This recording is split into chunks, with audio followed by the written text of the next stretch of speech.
Welcome to BCB Live. Sir Rick, Drive Safe Dave, producer. Hey, listen, it's Friday morning. We love Fridays. I mean, it's just another day, but it's a day that Drive Safe, we've got to be safe out there on the road. And it's a day that comes like, it's just like tomorrow. You get to sleep in, even though you come in early on Saturdays. I tell you, my alarm is set for 6:15 Saturday mornings. It doesn't matter what time my alarm's set for. I'm still waking up. I don't know. My bathroom clock goes off. I gotta get up. It doesn't matter what time the alarm's set for. So I'm up. My wife's like, I can't even go on vacation. You're always up at 5 o'clock in the morning. Well, what are you doing up every day? Because we don't see you here till usually pretty late, like past your start time. So what's going on?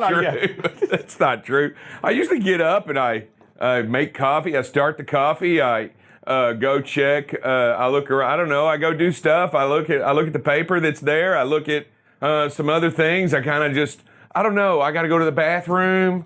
I got things I got to do. I don't know. I get it. Enough said. Hey, Drive Safe Dave sporting a BCB Live shirt. Drive Safe Dave. Hey, listen, if you're interested, you want to be more involved with BCB Live. Hey, email us at bcblive@bcbtransport.com.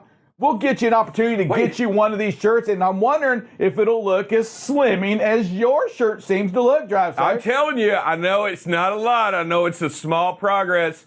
But 5 pounds, it's got to come off of somewhere, right? It's maybe between the ears, maybe off the legs. But I was thinking your earlobes looked a little thinner today, honestly. I was like, man, the gobbler, maybe down a little. I'm not sure, but I was a little shocked this morning. I go, there's something wrong, honey. You get on it and see if it's where you. She goes, no, I'm exactly where I was, and I go, I'm 5 pounds.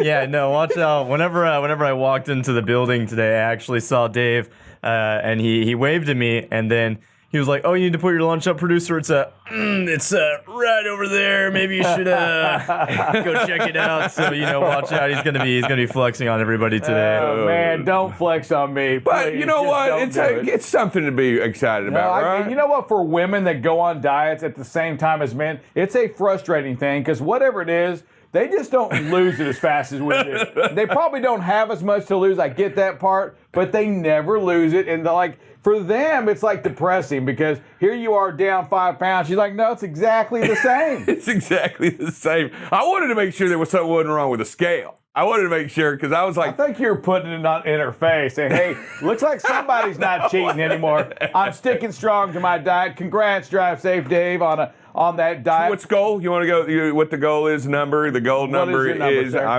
want to go down 29 full pounds. 29 full pounds. All right. That's pretty hard to do in 6 weeks, right? That will be hard. Yep, but you can do it, I'm sure. 29 full pounds. Producer, wife or your girlfriend, I'm sorry. I keep rushing it. It's just like it's coming upon us. So, hey. Fiance, what is it? Job at the school. She's a teacher? Yeah, so she went to school to be a teacher, and so this whole summer she's been, a little bit stressed out, understandably trying to find a job. Nobody really wants to hire a first-year teacher as easily, She's interviewed so many different places. She should be a salesperson. They're hired. Yeah.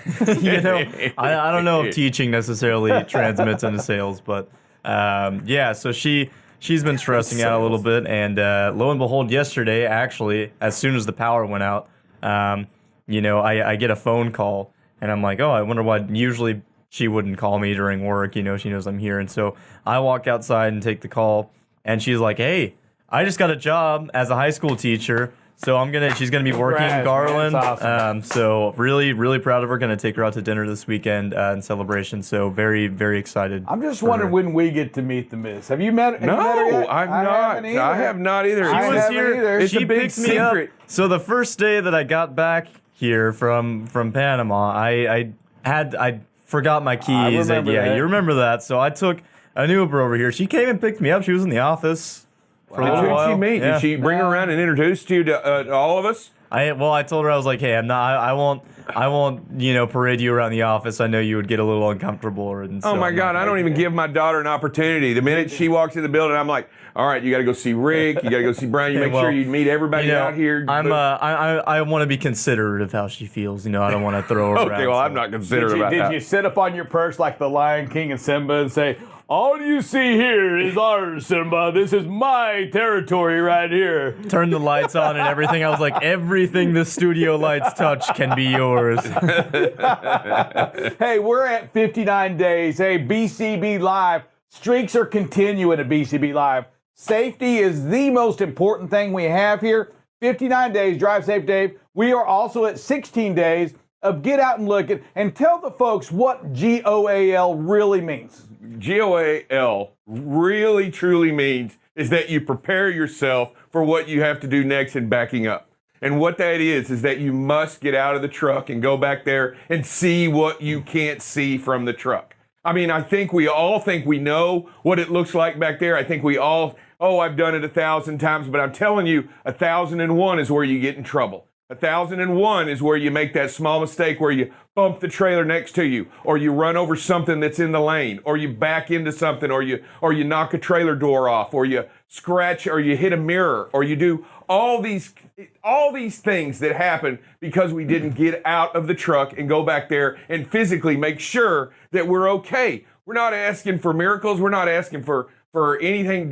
What we are asking you to do is take the necessary step to be successful before you put that tractor and that trailer into reverse. Yeah, and let's face it, if you can get that G.O.A.L., get out and look. Once you get that down, that means you don't have to do pre-trips either, right? No, that is not what that means. It's like one or the other. Why would you even think that? Why would you think that? That's like unbelievable. Well, but I tell you what, if you one is not the other, but what they are your purposeful moves to make it safe today. They are what you do out there each and every time to make it careful and be careful and do what you have to do to be safe. I mean, I'm telling you, Get Out and Look is so important. We've done a very good job of promoting it here. We've talked about it a lot, but it happens every day. Yes. If you're in a big truck, you're backing it up today.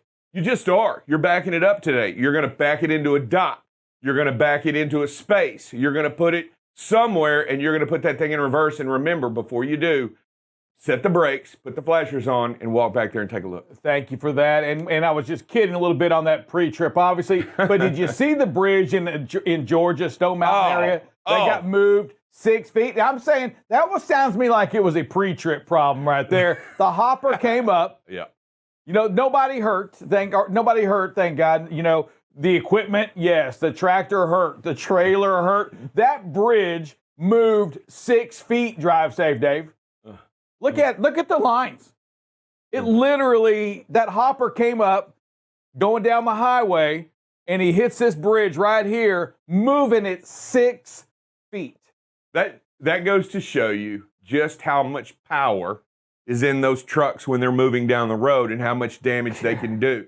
And this is the hopper on the back of looks like an end dump. And this isn't even, this right here, and it was elevated, it was up. I guess the PTO had engaged and raised from the wet kit and raised the hopper up. But I'm telling you, the power and the ability to damage things with these trucks at high speeds, there's no stopping them.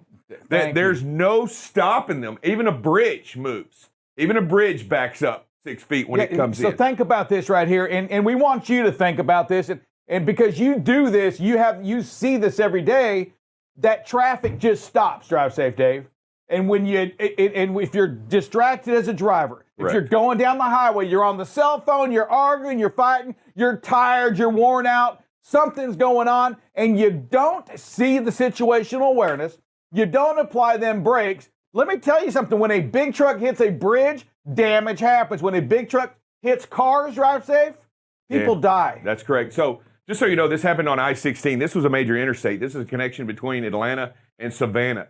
And they're rerouting that whole interstate because of the damage done to the bridge. They're actually sending it on to a single lane. So it's going to cause some problems, delays, and that is a route we use. So you just got to be mindful of also out there. But listen, I know it seems crazy, and like that would never happen to me, but these kinds of things can happen, whether the fifth wheel is engaged, whether or not if the trailer's not sealed correctly, cargo falling out the back. I mean, all kinds of things can happen in a truck if you're not staying focused to what you're doing. And I know he can't, when you're driving down the road in that hopper, it's difficult to see if it raises up or if it lowers, if the PTO's engaged. But that's right there. What that is it is your opportunity to make sure that all the T's are crossed and all the I's are dotted. Yeah, because I can imagine Drive Safe out there that, listen, you've done a pre-trip every day, and today I just don't feel like it. Right? And that's when things happen, that time that you just don't feel like it. You looked at it last night. Right. What could possibly go wrong, and you just don't know. You don't know if other people are out there jacking with your equipment. You need to get out and look. You need to do your pre-trip. You need to do your walk around. Not only that, Drive Safe, we keep talking about that, but it gets that heart pumping a little bit too, right? Yeah. It wakes you up a little bit. It gets you ready to go for your day. And we want to make sure that you see the value of what that is, because again, man alive, when that hit that bridge and it moved it, that one picture you had when you could just see like the lane just shifted over, look at that. That is absolutely amazing. I don't think I've ever seen that. Oh yeah, I've seen them cut bridges in half with equipment like that. Actually, a crane just cut a bridge in half, go all the way through it with a crane up too high, because of the amount of force. And most people don't realize that concrete is a very permeable surface, and it's and there's nothing under a bridge, so it just bumped over, and gravity's the only thing holding that bridge up. It's not like it's bolted in place. Nobody imagined that a force like that would move it. Yeah, right. Yeah. Exactly. So, but I'll tell you, and you talk about it, and not only is it the law that you do a pre-trip, right? Not only is it the law, like everything else, and that we're expected to do it, but we want you to do it because you want to do it, right? We want you to do it because you're excited about making sure that, hey, I'm safe Dave, today. who's excited when it's raining, when it's snowing, when there's ice coming down? You expect me to be excited to go out there and do that? Absolutely. Why? I'm going to get wet. Okay. It's hot out there, Drive Safe, Dave. I looked at it last night and it wasn't raining. Why do I need to worry about it right now? Because, well, I'll tell you one or two things. Number one, if you desire to be a truck driver, you know that the requirements, it's not for everybody, right? And those that have chosen this profession understand the requirements and are willing to step up and do them. So are we teaching that to those that are coming out of school right now? Are we teaching that to the new folks that come to BCB? Are we just assuming that they know how to do a pre-trip, post-trip? Or are we going in there and showing them how it needs to be done from a BCB Live, from the BCBs of trucking, when safety is everything? Yeah, I know for a fact that DJ does the road test and goes out and demonstrates a pre-trip how we do it here at BCB Transport, and goes through and makes sure, and he goes through a backup process with them and makes sure they get out and look before they back. He gets out of the truck too, even as the instructor. He gets out and walks back there and shows them what they're looking at, and then gets back in the truck with them to do the backup.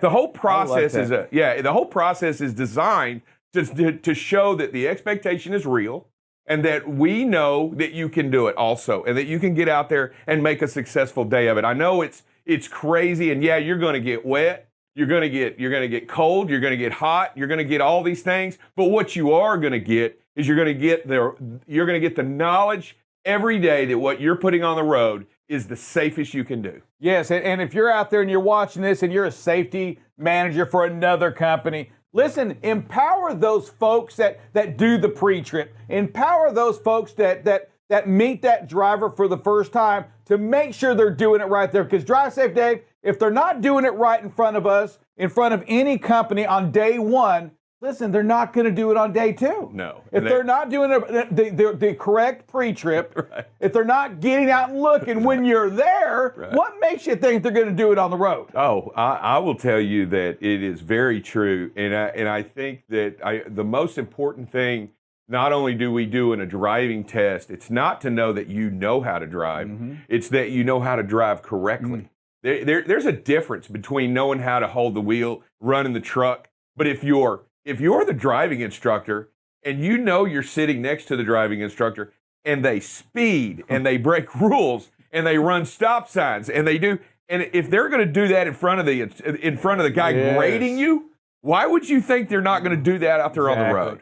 Yep. So, hey, empower your people, make that right decision. Drive Safe Dave, we're going to look real quick at the volume going on right now. It's just important that we see everything that's going on. Right now, we have the volume at 15,633. Volume is very high right now. You can see these dips right here. These are the holidays that we saw. If we go and look at a year, we can see volume still very, very high right now. It's incredibly high. It's down a little bit, but listen, it's over 15,000. The shipment count is very high. And if we want to see, well, Rick, what does that mean? How high was it? Well, let's go back and let's look at some previous years. We go back into this green right here, which is 2018, 2019, 10,000. 2017, 2018, 10,000. This only mark we see right here, the 12.5, that was last year when freight was on its way. Why? Well, because August is right around the corner, and August was kind of the new period that we saw right here when freight started changing its pattern. We also can look at the rejection rates across America as well, and they are down to 21.45. Rejections are down. Look at this thing, and for shippers, maybe you think that it's time for you to celebrate, but listen, it's 21.5% of a ton of freight. Don't celebrate too early because there's a lot of rejected freight out there. And again, I want you to see, because I just think it's crazy when you go back and you look at, okay, well, Rick, 21%, what does that really mean? Well, we're going to go back into the years before COVID. 4.52. That was 2 years ago on less freight. 2018, it was right where we are right now. But if we look at 2018, that's when it's right here in the orange. That's when it was on its way down. That's when 2018, we celebrated heavy. We celebrated big time. We thought the first 6 months freight was going to be big, and it stopped. Freight went down, and rejections kept going down. Then you see here, 2019 in the green, it bottomed out.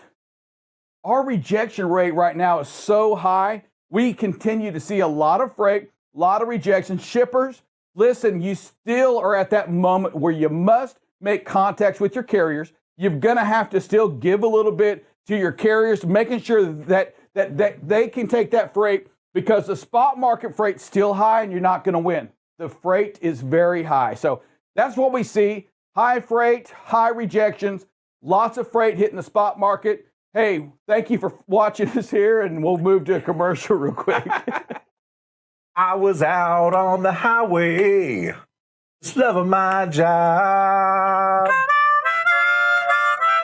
feeling blessed with the presence of Buckle Up Bob.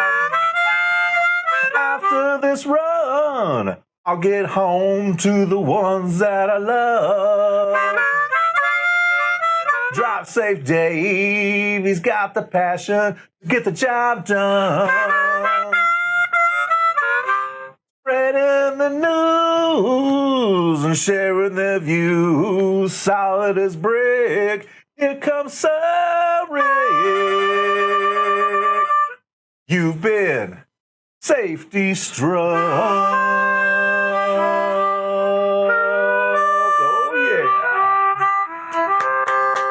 Thank you, sir. Right on. Boy, nothing like being a little bit of safety struck. That's what BCB Live's all about. Drive Safe, Dave.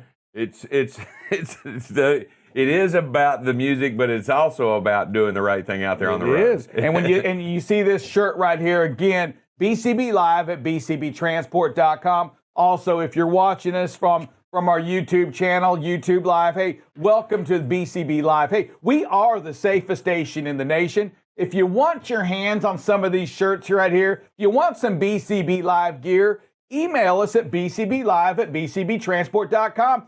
On the back of that, you got Drive Safe Dave. You saw Music Man Mike singing for us. He's on the back. You got Magic Man Matt. You know, you got Sir him Rick. on there. You got Big Blue. You got Sir Rick. You got Buckle Up Bob. You got the infamous Shapiro. You got HR. Man, how many people are on this show? And don't forget the one and only, the producer, the only one on this shirt that has hair. Yeah, it's not only that, but I'm also the only one that's pulling my hair out, trying to, I guess, either frustrated or trying to look like everybody else. Probably frustrated dealing with us two up here. I can't imagine. If I had hair and I had to deal with this guy the way I do, I would be pulling it all day. For sure. Hey, the semiconductors, did you see? They upped their production 20 or 60%. That is the Taiwan Semiconductor Company.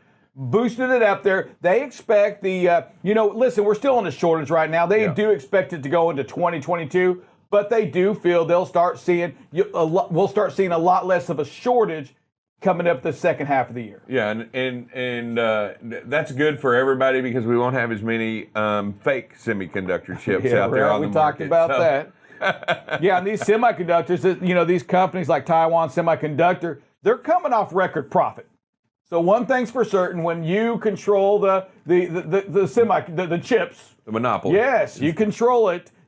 Before you increase the output too much, you want to make a lot of money first. Now we're going to increase it. It's going to take us. You want us to ensure that you have enough chips in 2022? We need a new contract. Yeah, although I think now that we're going to get all of these chips, because we've seen such a shortage, people are going to start sprinting to buy things that have these semiconductor chips in them because everybody's going to assume, oh man, well, we might have another shortage, might as well buy now. And it's going to really throw the economy into a good position, I think. I'm not an economist, nor am I. And I just want to say, those chips are, and just sprinting to go, those chips are in so many different things. I mean, they're everything from the car door that rolls the window up and down and to your toothbrush, electric toothbrush. I mean, it just depends on what it is that we all hold one in our hand every day and walk around with it. And I just think that it's just even reading the brain. We saw that yesterday. Yeah, brain I'm sure reading. that takes a few chips on that. Still that was an amazing article, an amazing thing for the brain, what the brain can do, what science can do as well. With you bring that up, the chips, the chip shortage when they start people going to buy things. Hey, but let's face it, right now where we are, there's not a lot of room for shipment count anyway. So you're going to want to go buy. You may order. Right. I just wonder if you're going to get it in. Right now, we still have a shortage on the ships, coming out from China to here. There's no ships out there to lease to put these 20-foot equivalents on. And it's not just chips, Rick. It's everything. We've seen a shortage in so many truck parts. We've seen it in things that you can get at the store. I mean, we had a chicken shortage. I mean, those aren't even manufactured. They're grown. I mean, we've had so many different shortages that we've had to endure over the last year. And right now, it's still going. It still pervades in what you order. I mean, if you get on and try to order certain things, you're still got a not in supply, not in back order. I can't get ammo. I mean, it doesn't matter what it is you're talking about. There seems to be this idea that, oh, well, we can't get it right now. When in your life have you encountered such a genuine shortage of not being able to get such a diversified myriad of products? I think if we go back to, say when we were in high school, we didn't get things instantaneously. Over the last, decade, maybe, when we, as an economy, as people, we got to where we wanted everything right away, overnight. Next day. I'm talking, once Amazon, when Amazon introduced the Prime delivery in 2 days, whoa! I mean, no matter what you order, you're going to get it. And now, what we've seen, I really think, is the supply chain realizing, we can't do it. And so what we can do right now is take that expectation away because you're not going to get it. If it's not here, guess what? Whirlpool, GE, they can't order. You can't get the refrigerator. You can't get the washer or the dryer. Yeah, my kids just went out and bought one, and there was a 30-day delay or something like 27-day delay. It's been a long time since we've seen a 30-day delay. I mean, those products you can usually get the next week. Yeah. Oh, yeah. Even things like books. I mean, I ordered a book like 2 weeks ago. It's not supposed to come in till next week, and that was off of Amazon. I was like, man, I thought as a former bookstore that I would get my book relatively quickly. Bookstore. Yeah. I don't know if there's really any benefit to being on the Prime side right now. You're just going to get it when you get it. Let's face it, at the end of the day. You get free video's shipping. okay. That's all you get. Some things that some of these container ships are doing out on the sea to get another voyage or two in. What do you think they're doing? Think about it. How can you get more trips in? Go faster. Go faster. We're seeing some speeds right now on these container ships increased. Now, a lot of folks don't like that because with increased speeds in those ships, what happens? A lot of carbon. Well, big carbon. A lot of fuel being used. It's big. A lot of fuel being used. But hold on a second. The fuel. They don't care. The reason why they're going fast, a lot faster right now, is because they're charging huge surcharges on these containers. Oh, wow. So there's a point to where fuel doesn't matter. If you're getting paid more to make the trip, well, you don't really care about fuel at that point. But the big issue on this right now, obviously, is that carbon emission, right? That's a lot of carbon, or I don't know what it is. Am I saying that right? Yes. A lot of bad stuff going in the air that supposedly we get in trouble for. Are they using diesel exhaust fluid? I just want to know, are they stopping and getting some DEF fluid? And you talk about that in all ways, and we talk about it today. We talk about it a lot. Whenever you get in a hurry, it doesn't matter if you're on the high seas or you're out on the open road. You're also risking safety. Would you agree? I would agree on that as well. I mean, there's a reason outside of just fuel consumption, outside of just the emissions that they drive, the speed they are. Yeah, there's probably no doubt there is some kind of safety concern with that or not. I know there was an article in the Wall Street Journal, I believe yesterday or today, on that same subject. I'll look and see if there is anything. Hopefully not, right? Hopefully they're not just get the product there. They have. If you live, you live. And also when you redline an engine like that for so long, because those ships run constantly, and if you redline an engine, even though a diesel engine, you redline an engine, you break it down a lot quicker. So there's probably some. But right now, if the cost if the profit outweighs the cost, I understand what they're doing. You know what? It's all about dollars and cents. Hey, it's getting real close to that phrase that pays. And Drive Safe Dave. And for those that don't know that, hey, listen, phrase that pays, it's we do it Monday through Wednesday. We give it to you. We talk about the words. And then on Friday, you get to say it back to us. And then you get to also say what it means to you. Now, there's money that comes with it. But Drive Safe Dave, these phrase that pays, they come from our listeners out there. Yes. They send them to us, and it means something. Today's, phrase it's a subject we've been talking about for about 3 weeks now. Yep. And I'll give you a hint. It has to do with situational awareness. It does. Situational awareness, Drive Safe. It's so important, to everything. I mean, think about that bridge that got hit. Situational awareness means if you're following that truck and you've got to see that, you better apply the brakes, right? Yes, it's coming. If something bad's getting ready to happen, that trailer that hopper shouldn't be up like that. Yeah, I can. And I think that's genuinely one of the reasons why there was no rear-end collision, is that the people behind it all knew what was coming, and they definitely had slowed down to a stop when that had occurred, because they knew. And there's not, unless the driver had a CB on, there's no way to warn the driver. There's nothing you can do, and you definitely don't want to get up there with them. Tweet. You're going to tweet it out. Hey, we have anybody ready to go for this phrase that pays, producer? Yep, first time around. We got Bill Feast. Bill Feast. Do you know that phrase that pays, sir? All right, let's see if I did. Mr. Feast, you can buy your new fishing rod. Come on. I'm trying. Can you hear me? Yeah, we can hear you. Sweet. I don't know if I got it right, because you guys are so quick on when you do this. Situational awareness is key if you want to be accident free.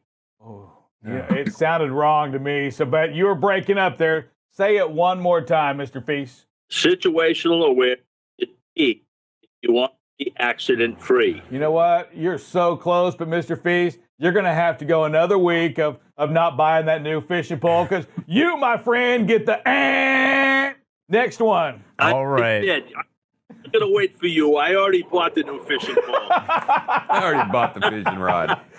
Great stuff. All right, we got Albert Tubbs. Mr. Tubbs, you know that phrase that pays. Albert Tubbs. This is Albert $300 Tubbs. drive safe day. I know, I'm in. Can I do it? Albert Tubbs, do you know that phrase that pays? Going once, going twice. You gone. Next one. Number 3. All right, Larry Graham, do you know that phrase that pays, sir? Mr. Larry. Can you hear me? We hear you, Larry. Okay. Situational awareness is key in order to be accident free. Bam! Larry Graham comes through in the clutch once again. Let me tell you something. If you want to depend on somebody, that's old Larry Graham right there. That's the man you bring up that come up and hit cleanup. That's the guy that knocked it out of the park. Larry, tell us what that means to you, sir. Means keep your eye on everything around and keep your distance from everybody. All right. All right. Hey, Larry, thank you, buddy. Hey, Larry, prayers with you. Good to hear from you, brother. Know that we all love you, okay? Yep. All righty. Hi, welcome. I have Heather here from our dispatch team. She's a DM. Many of you may have her as a DM. Lucky you. We're going to do rapid fire. Are you ready? I am. Okay. Dawn or dusk? Ooh, dusk. Favorite season? Spring. What's for dinner tonight? Ooh, probably something out of the freezer. How many pull-ups can you do in a row? 0. Are reindeers real creatures? Yes. Are you politically correct? No. Do you know how to salsa dance? No. And your favorite type of muffin? Ooh, blueberry. Thank you for joining us. All right, to perform a macro 39, you'll go to your mail screen, hit send, go to form, then you will scroll over until you find the 39 code, fill out the particular information that's on the form, trailer number, tractor number, write the description of what's wrong, and then hit send. All right, good morning and welcome back. It is time for the safety portion. I am Buckle Up Bob, and we have yet to name Dale, although I'm trying out. I told him today, maybe, what do you think about defensive driving Dale? Kind of works. It's not, doesn't flow quite like Buckle Up Bob or Drive Safe Dave, but you know, I can live with that. It's better than a couple of other ones I've heard thrown out. Dale? I think defensive driving Dale sounds nice. All right, we will have to run that by Sir Rick and see if it. Yeah, if anybody else has any Run up the suggestions, flagpole. we're open for suggestions. So Sir Rick came up with one, but Yeah. we're not sure we want to use that one. yeah, we don't want to say it on the air, okay? So Yeah. We're not sure we can say it on the air. But good morning, everybody, and welcome to Friday. And we are at 59 days and 16. Of course, folks, 16 because we're always a day in arrears. But we did have a backing accident this morning. We did not get out and look. And so, you know, just when we talked to the driver, he was in a hurry. Yep. You know, you hear us talk all the time. You've got to slow the chaos down. Every mistake that gets made is somebody in a hurry, right? We speed because we're in a hurry, so we're going to make that mistake. You know, over the years, when drivers call me to help them correct their logs, it's because they're in a hurry and they just don't. And really, again, it's that false sense of time lost or gained, right? It really only takes another 15 to 20 seconds to double check and make sure you logged off duty before you get off at night, right? It only takes you 15 or 20, 30 seconds tops to get out and look, right? And walk back there, see that there's nothing there, right? And if you have to do it several times, right? You do it 3 or 4 times, you're talking a couple minutes. folks, versus what you can gain, right? Risk versus reward. And here, that 2 minutes can make all the difference. You know, now you've got an accident on your record. You got to have some costs associated with it, right? All the things that hit you because you saved 2 minutes by not getting out and look. You've really got to put the numbers to this. Anybody that can put the numbers to it sees the value on just get out and look. You're not losing what you think versus what you can lose in financial losses, plus the accident on the record. So again, we have to get out and look. And again, so tomorrow we start the record over. But you all doing a great job. It was minor damage, and it was blindside. You know, if nothing else, that should tell you you're blindsiding, backing in. You got to get out and look because you can't see on that side as well. So you just got to make sure that you're getting out and looking. And it may require twice. You know, you may start and you're like, you know what? I'm just starting to get into this space. Let me get out and make sure I still have the clearance I thought I had. Absolutely. It's one of those things, you know, unfortunately, you learn from your mistakes. This driver will probably never forget to get out and look again because he's gone through this now. He goes, oh man, I remember the time that I got in a hurry and get out and look. This time I'm going to get out and look because I don't need the headaches that go with it and everything. So, and this driver's on the calls. So, you know, we know he's heard it over and over and over again. So, but again, we're not going to beat the guy up. We just got to, you've just got to, you know, what it tells me is that you're hearing the words, but you still haven't bought in. We talked months ago about it's got to be a heart issue, right? You have to really believe in the safety culture, and you got to believe that the one time, even if you try to say, hey, I do it all the time, but just one time, well, that just shows you're not 100% committed yet because there is a circumstance that you would forego the procedure or the process, right? And if that's the case, if there's a circumstance that would allow you to do that, then that is your barometer, not me telling you, but that should be your honest barometer that, hey, I am committed to safety, but I'm not 100% yet because I don't 100% get out and look. I don't 100% inspect my equipment thoroughly, right? All these things lead up to safety. And so really, if you're real honest, you know, with yourselves, that's what it takes. If you don't do it 100% of the time, then you can't say you're 100% committed to safety. Absolutely, absolutely, Bob. Great points, great points. I'm going to roll into this week's safety topic, which was Operation Safe Driver Week, the focuses that they had going on. Of course, you know, we talked about speeding, seat belts, distracted driving, aggressive driving yesterday. Today we're going to touch on one of the ones they're looking for is failure to obey traffic control devices or signs. And so I went back, you know, earlier this week went back through some of our CSA scores. You know, in the past 24 months, we've had 34 moving violations. Out of those, 5 of them were failure to obey traffic control devices. You know, whether it be a stoplight, stop sign, it can be yield sign, it can be temporary construction, road construction sign, making an illegal U-turn that's posted. Those are all examples of it. And so, guys, we have to, those road signs are there for safety. I mean, our job is to protect life, okay? Those signs are there to help us protect life. We have to obey them. If we're going to protect life, we have to obey those traffic control devices. Bob, I think, you know, if we looked at our accidents, were any of our accidents? Yes, we've made, you know, we've had accidents at construction sites where we didn't yield and let them in. We've had accidents where we rolled through a stop sign, right, and hit somebody. It was a DOT reportable. We have ran red lights. We've seen it on our videos. Now, fortunately, we have not had an accident. But, you know, as you said, you know, we've proven over and over again that intersections are the most dangerous place. And the thing to remember is an intersection isn't always 4 directions, right? If you come to a T, it's an intersection, right?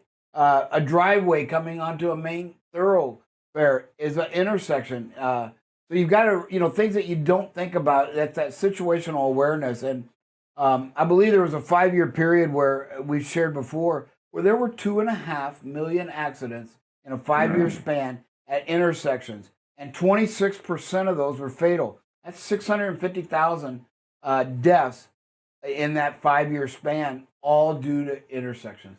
Yep, I mean, and I put on here, more than 50% of the combined total of fatal and injury crashes happen at or near intersections. 50%. I mean, that's half. That's over half of them. So that's, just goes to show you whether there's a traffic control device there or not. We have to be aware of that intersection. I grew up in rural Iowa.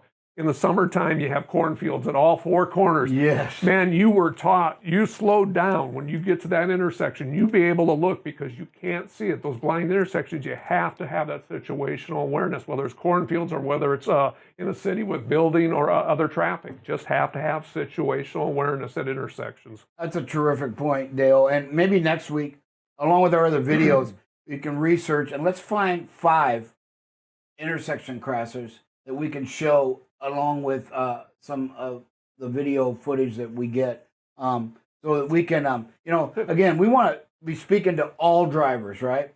Every driver out there that tunes into this show, and those that aren't. We have customers that turn in. We have other carriers. We have, a variety of people that tune into the show, and we want them all to understand the seriousness of intersections, or all the things that we talk about, the speed and space management. And again, intersections, that's a great one. I think that maybe we can add one video per day, just some of the 5 most horrific intersections. I've seen some and they were phenomenal, what happened and the way it was ran. And it just got to slow down. And we've seen them, this was a big issue with us in our hard brakes. Most 90% of our hard brakes when we first started the show happened at traffic lights. Now, we hardly ever see that. We do see the occasional one, but our drivers are slowing down and preparing to stop. That's the key. Every situation, you have to be able to be prepared to stop. Absolutely. Great point. And like I said, we don't show the accidents to scare people or that. It's a learning thing. I said this show goes to a lot of different people, a lot of different drivers, customers. It's about learning. It's about teaching. It's about reinforcing safety habits. And so, that's why we show the videos that we show, so what we can learn. All right. Hey, we're going to go right into weather. And here's our radar. We talked about it was Kansas City yesterday. So you can see it actually shifted south, but you can see it stretches all the way from Detroit, all the way down into Oklahoma and parts of near Lubbock. Today, this is the current radar. And you got a little bit up there in North Dakota.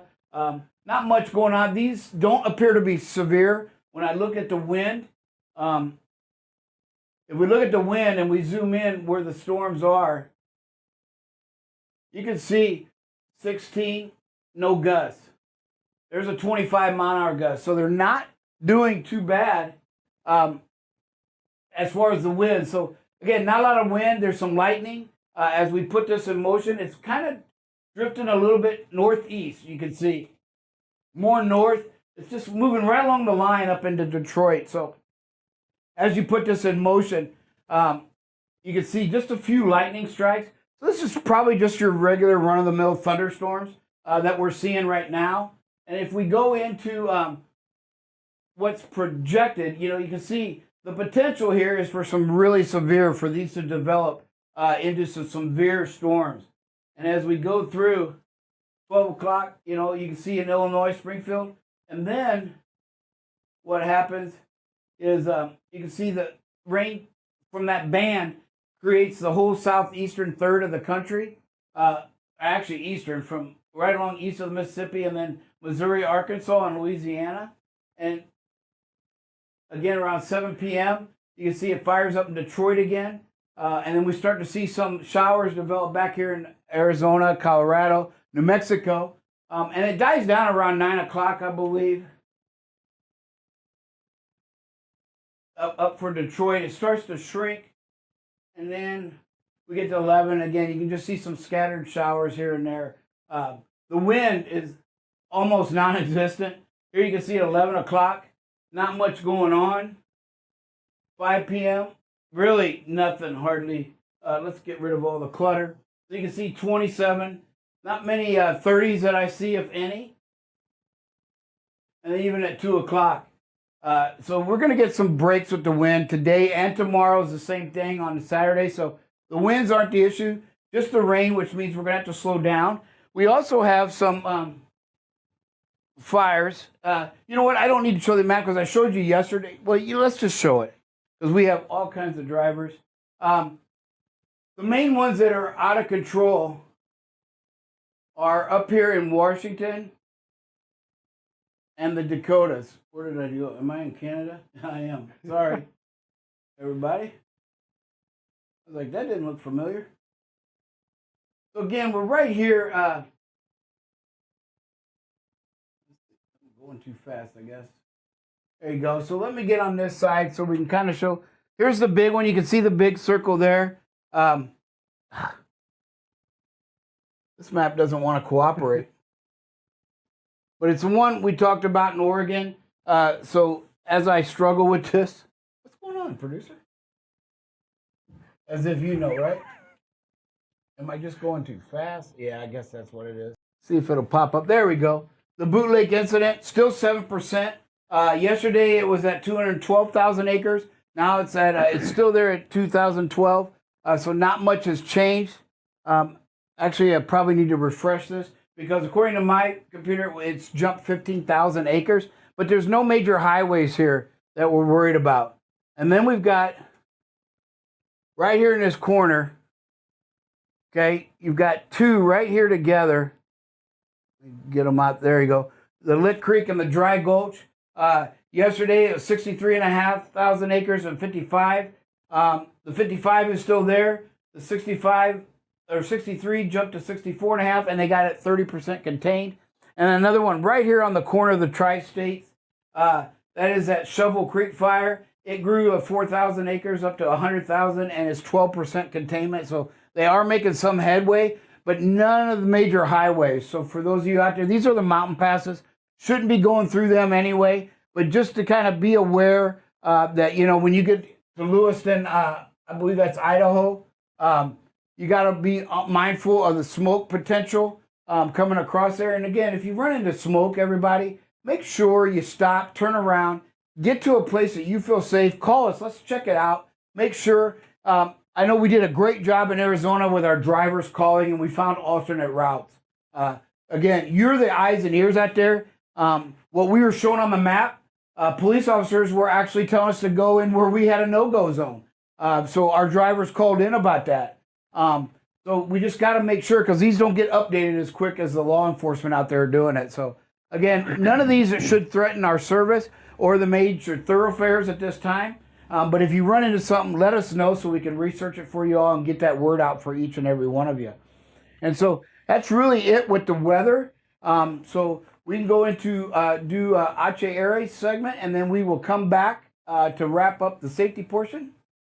Good morning. It's Friday, and we've got quite a few celebrations going on this weekend, so I will just jump right into those. Today we've got one birthday, and it is for David Miller. Happy birthday to you. And then tomorrow we've got a birthday for Jesus Cortez Rojas, one for Bill Allen, one for Keelan Crockett, and also one for Sam Lyons. Lots of birthdays tomorrow. So, yes, happy birthday.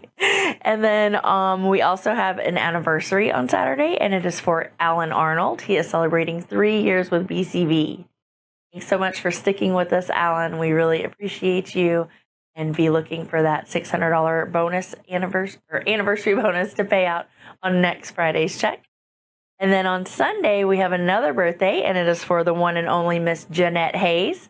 Happy early birthday to you. Hope everyone enjoys their weekend and is celebrated. And continue being safe. Wear your mask, wash your hands, use that antibacterial. Thanks. All right. Hey, welcome back. We're going right into the videos. Take it away there, Dale. Hey, yeah, I love this video call. We got great speed in the space. We see we're in a construction zone. This is four-wheeler, just can't wait. You know, you were talking earlier about what do you really gain by doing that. This car gains absolutely nothing by doing a very unsafe thing, passing on a double yellow line in a construction zone with no place to go. So, I mean, what's the point? But our driver does a great job, or this driver does a great job of staying back when the four-wheeler pulls in, creates a space and stretches it out. Speed limit was 55. This driver was below that when he hit the signs, and so gotta love it. A lot of things going on right there. Great job, whatever driver that is. Again, we're getting all kinds of feedback from these videos, our drivers, other drivers, so great job. We love seeing that, making it safe on the highway. Yep. You know, this one just kind of shows what we were talking about yesterday a little bit about aggressive driving. There, you know, this car comes over. Driver here is doing a nice job, has great space. This car decides to come over into our lane, and then for whatever reason, you know, we get up a little bit tight, get on his tail, and this car kind of brake checks him. I mean, that's just aggressive driving. As professional drivers, we can't get baited. We can't, you know, react to that type of brake check and stuff like that. Just back off, let it pass, just let it go away. I mean, so. Don't stoop to their level, you know. Yeah, and we talk situational awareness, folks. This happens every time. You can see the big city, the metropolis ahead of us. So we've got that situation. You're coming into a major city. You're going to have traffic. You've got the merge points, right? You've got more than moderate traffic right where we're at, plus a merge point coming on. No reason to be doing this. People get stranded out there. They get daydreaming or whatever, and all of a sudden they're in the left lane. They're going to shoot across because they have to. I've been guilty of that, you know. I didn't mean to do it on purpose or hurt anybody, but you just get caught out there and you're like, oh no, this is my exit. And for whatever reason, it is very hard for us as human beings to just go to the next one and turn around. We want to make the exit. So we're going to do them silly, stupid, unsafe things. And again, that's why we've got to have this space here. You know, this one right here, I'll let go through it before I make a comment on it. But what we do right here is just wrong. That is a red light. I mean, we had the opportunity, this driver had the opportunity to stop. It appears that we're going to stop. And then for whatever reason, you know, we get in a hurry. We think we got to be someplace. We don't. There is no life, no load that is worth somebody's life. And we just took a risk that we didn't need to. We ran a red light. Correct. Yeah. No place for that. And that is nothing in line with the BCBs of safety. Folks, it is never okay. This is clearly a driver not paying attention and not being prepared to stop. You're coming to an intersection, a traffic light. We just went over how dangerous they are. We do it all the time throughout the year, and yet we're just going to jump on a lane and run a red light? Really want to know what that driver was thinking. Who else? What else we got there? You know, this is one, I'll put this on here. This RL driver actually sideswiped our driver a little bit. It goes to situational awareness a little bit. And there's nothing this driver could have done to prevent it. It's just the situational awareness. If you're going to make a turn and you have somebody come alongside you, you can't start going wide into the other person's lane. And so it's just got to be that situational awareness. What's going on around me? Is there a vehicle alongside me? If there is, I can't start to swing wide like this RL driver starts coming over, and that's what causes a side swipe. Yes, great point. You know, and if we're in that, I want to hear from the drivers on this one after we're done. You know, for me, I know the hardest thing, and I hear it lots of drivers, but that RL carrier should have stopped traffic in his lane. Yeah. Just waited till it cleared so that he could safely swing out. You have to swing out to be able to make that turn. Understand. But for me, I don't see any other option for the RL carrier but to stop. So if we're in that situation, again, this is what we want the professionals to tell us, you know, so that they can give every driver the right guidance on this situation. For me, I don't see anything else that RL carrier should have done but stop, wait for the lane to clear, then go out. Absolutely. I mean, the other thing is there's a car at this intersection, and again, he'd have to stop, let the car clear the intersection, and that frees up the room for him. So situational awareness, be around. Yeah, look forward to hearing from the drivers, because like I said, there's some things to be learned here. Yes, want your feedback on this one at the end of the videos, everybody. Here we got construction again. Yeah. You know, it's just a good thing about this is situational awareness here. Our driver is preparing to stop. Even though the light's green, this driver sees that the traffic ahead on the other side of it, there's not enough room for them to go all the way through. And so they're preparing to stop and not clog up that intersection. Just great situational awareness, great safety, doesn't want to block the intersection. Outstanding. We went from one extreme, running a red light, making a quick lane change, to actually stopping at a green because we didn't know and couldn't guarantee that we had enough room to get through that. Just terrific job. Folks, this is, you know, man, what a great job there. Love that. Who we got, producer? Yeah, we've got two people here. So we got Alan Arnold and then Jeff Marsh. So what do you got for us, Alan? Alan, first of all, congratulations on your anniversary tomorrow, brother. Thank you. I know you and I have had many, many talks, buddy. I enjoy our talks. We are so glad to have you with us and be a part of our BCB culture, bud. I appreciate that, Mr. Bob. Thank you very much. Two things here for you. One, were we not going into a curve? It may not have been a sharp curve, but it was a curve. Yep. And we're tailgating, and we just blew the light. Yep. I mean, we put everything at risk for no reason. Second thing is, I'm not blaming our driver with the R&L, but if we were paying attention, situational awareness, then I personally would have backed off and just slowed my speed down. That way I don't take a risk of getting hit. I mean, you can't predict what he's going to do, but you gotta make an effort, Well, go ahead. And two more things. One, drivers, you might want to pay attention to what time of the year it is.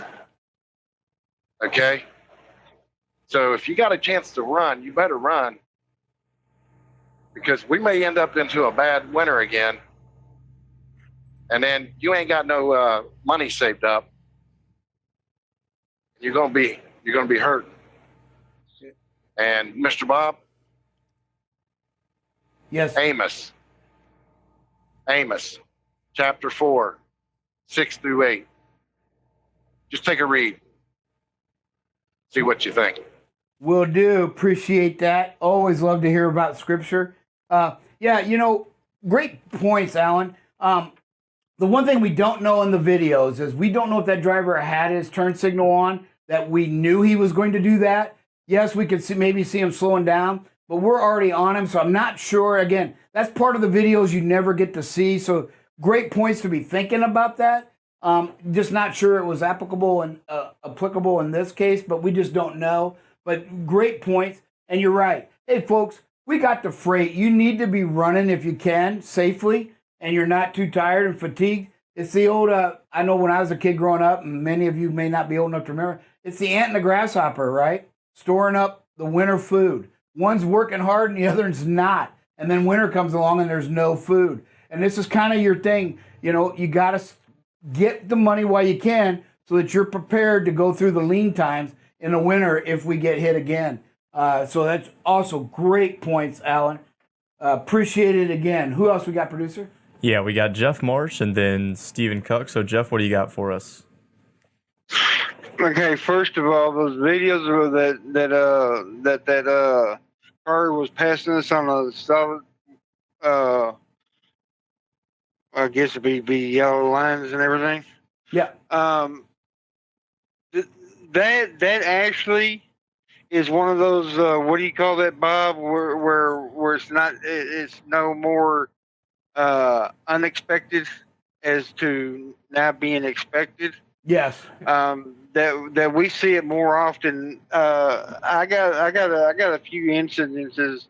So like a few months ago, I was going to Florida, and I was on this little 2-lane road, and I mean they were passing me left and right. On double yellow lines and stuff like that. They were even using turn lanes to pass me. So like when I come over to an intersection, you got that turn lane that kind of turns in front of you. They were using that to pass me and stuff. And when you're at the yard and when y'all around the yard, another bad one is if you're coming up Lone Star. Okay, it's 50 miles an hour right there in front of that school, and I will do under 50 miles an hour. Because that's a school zone, and I'll do under 50 miles an hour, even when there's no school, because that is a school there, and so they'll pass me going down Main Street between Lone Star and Heritage, right there in front of that school. They'll pass me, and I'm like, you ain't gonna be, and usually I can catch them at the light because they'll catch that light or something like that. And I'm like, okay, so you passed me. Where'd you make it to? You made Yeah. it a little bit quicker than I did, and all that stuff. So your drivers, y'all need to be careful right around that school between Lone Star and Heritage. Good points, Jeff. Yep. I always wonder if they can hear me. No, I know. I'm good if you don't answer yourself, but you always ask yourself, where are you going? You did all that and risk life to just get here. Who else we got, producer? Yeah, we got Stephen Cook and then Curtis Benedict. So what do you got for us, Stephen? Hey, Stephen. Good morning. Good morning. It's raining here now. It wasn't raining a second ago. I was stopped going eastbound when that RL Carrier, I was stopped at a red light, and the light turned green. I proceeded through. I didn't see him back there. He was only going another maybe 30 yards past to turn into a business. I didn't. But he had flown past me, and I didn't even know he was turning. I remember getting over to the left a little bit because it kind of took me by surprise, Yep. But when I looked at, and it happened so fast, I didn't even know that he was slowing down to turn.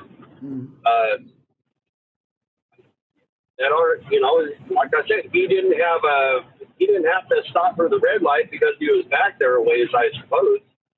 But he saw that opportunity to get to where he was getting at the end of the day. It was rush hour. I only had a block to go because I had to turn left. Ah.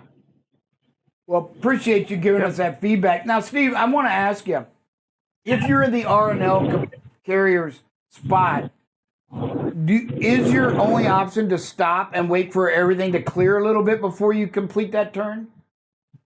Yeah, especially when you're hauling doubles. That it seemed to me like he swung out a little bit with the tractor, which in turn makes that second trailer swing out even further into my lane.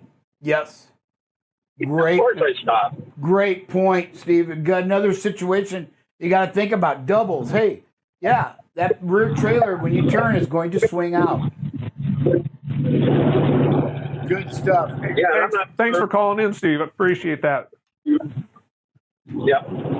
Thank you, sir. And we got Curtis Benedict. My man, Curtis. Hey, good morning, gentlemen. Good morning, gentlemen. Hey, as for that R&L with Steven, I think Steven did the exactly what he should have. He held his lane and drove through it.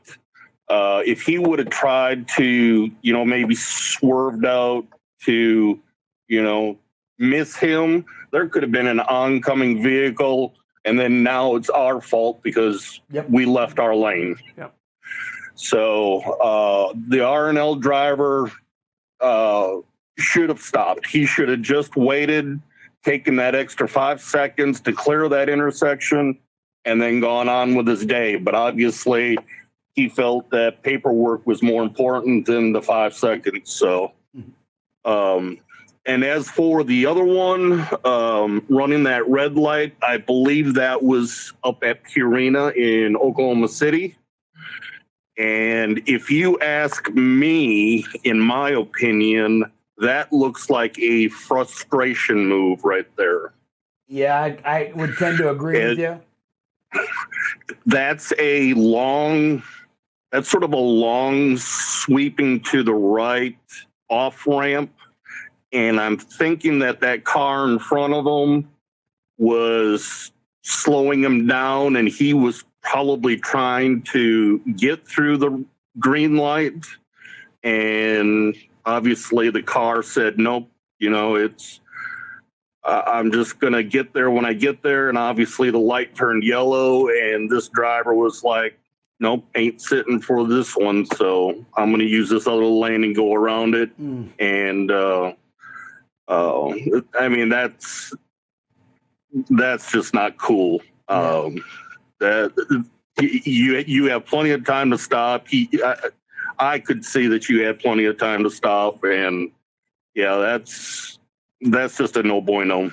Yeah, we can't do stuff like that, especially at that intersection. Those cars at time coming from the left and right can get moving through there. I think that's a 40-mile-an-hour zone both ways through there. So, but anyways, that's my input on those two. Thank you, Curtis. And I love what you said on the first one. You know, it's what we've been talking about, that you just don't think about the T road. You called it an intersection. Terrific job. That's exactly what it is. Even though it's a T, it's an intersection. Stop, let it clear. Who else we got, producer, you said? Yeah, we got Lonnie Payne. What do you got for us? All right, Lonnie Payne. Good morning, gentlemen. Good morning. Hey, it's off topic, but I just wanted to give a shout out to our buddy Larry Graham. Let him know we love him. We're thinking about him. And we didn't quite get the report we wanted yesterday from the oncologist, but to our drivers and our family, our BCB family, if y'all could just please lift him up, and anybody that wants to support him and help him, anything would be appreciated. And, you know, just we can't let him think he's out there by himself right now during this fight. So just wanted to let everybody, you know, kind of give him that update and let him know that he's out there. And please don't forget him, and please keep him in your prayers and keep him lifted up. Yes. Love you, buddy. Hey, Lonnie, thank you so much for it. Amen to that. And yeah, we do need to reach out and let him know he's not alone. I remember the first time I got to meet Larry, it was actually an accident that was not his fault.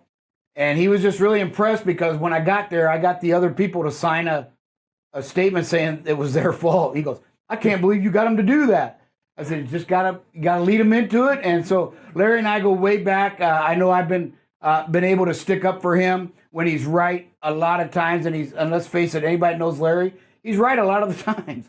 So yes, Larry, our prayers are with you, and thank you, Lonnie, for that. Who else we got, producer? Yeah, Jeff Marsh, what do you got for us? Yeah, I forgot I was gonna comment on that where they made that bad lane change or that turn and went through that red light. That's not the BCB way, and you know, I don't want to down any drivers, but if you're going to drive like that, you don't need to be driving for BCB, because we're not like that and stuff like that. And I also wanted to put my hands up for Larry Graham. I've known him since Celadon days. We used to run together, me, him, and if y'all remember Billy Sheeler. We three used to run together. We used to talk on the phone together and stuff like that. So I've known him for quite some odd years. And Larry, I still consider you a friend. Get well, buddy, and get back here on this road and be with the BCB family. All right. Yeah. And so we'll end.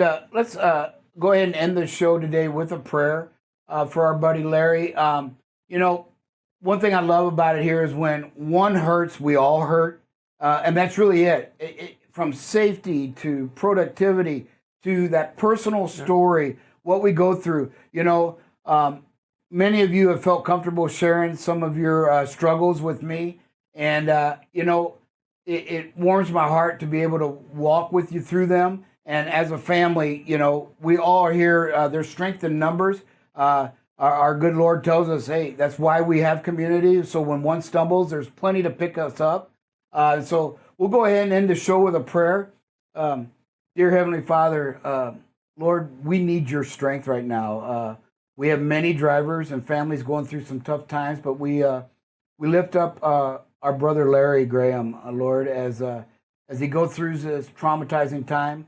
We ask that you give him the strength. Let him feel your love, Lord. Let him turn to you and trust in you, Heavenly Father. That you know, this is only temporary on this earth, that anything that happens to us here, that we're all going to be together in your kingdom, Lord, with you, and we'll have no more suffering. But right now, Lord, Larry's family needs you.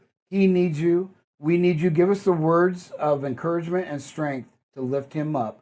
And it is in your heavenly name we pray. Amen. God bless everybody, and we will talk with everybody again tomorrow or this afternoon.